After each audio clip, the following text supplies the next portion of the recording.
என் பேர் தி வீரலட்சுமி. நான் 10வது படிக்கிறேன். நான் இன்னைக்கு உங்க எல்லாருக்கும் வேலுநாச்சியாரை பத்தி ஒரு கதை சொல்ல போறேன். வேலுநாச்சியார் யாருன்னா விடுதலைக்காண்டி ஆங்கிலேயரை எதிர்த்து போராடின முதல் பெண் பேரரசி.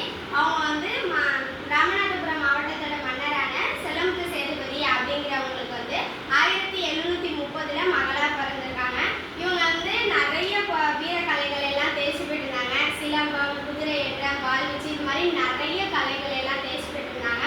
அது மட்டும் இல்லாமல் தமிழ் மட்டும் பேசாம ஆங்கிலம், பிரெஞ்சு, உருது இப்படி நிறைய மொழிகளையும் கற்றுட்டு இருந்தாங்க.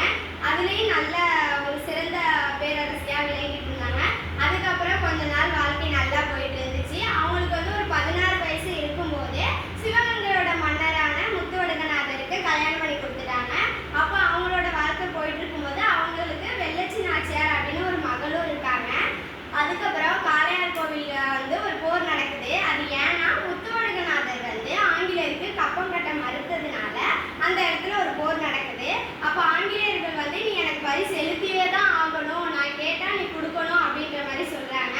அதுக்கு முத்துவடுகநாதர் மறுத்ததுனால அந்த இடத்துலயே அவங்கள கொன்னுடுறாங்க.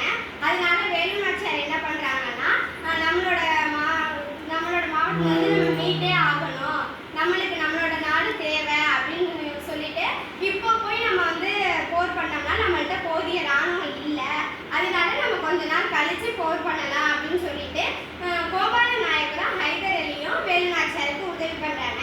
ஒரு கோட்டையில மறைஞ்சிருந்து அப்போ மறைஞ்சிருக்கும் போது அவங்களுக்கு தேவையான எல்லா ராணுவத்தையும் உருவாக்குறாங்க. அதுக்கப்புறம் ஒரு நாள் ஒரு திட்டம் தீட்டுறாங்க. அது என்னன்னா சிவகங்கை கோட்டையில தான் ஆங்கிலேயர்கள் இருக்காங்க. அந்த கோட்டை எப்போ திறக்குவாங்க அப்படின்னா விஜயதசமி அன்னைக்கு மட்டும்தான் திறப்பாங்க. அப்போ வந்து பெண்கள் எல்லாரும் நிறைய பூக்குடையில நிறைய பூ எடுத்துட்டு போய் கோட்டை எல்லாத்தையும் அலங்காரம் பண்ணுவாங்க. அப்போ போகும்போது குயிலி யாருன்னா வேலுநாச்சியாரோட படை தளபதி. அவங்க வந்து உள்ள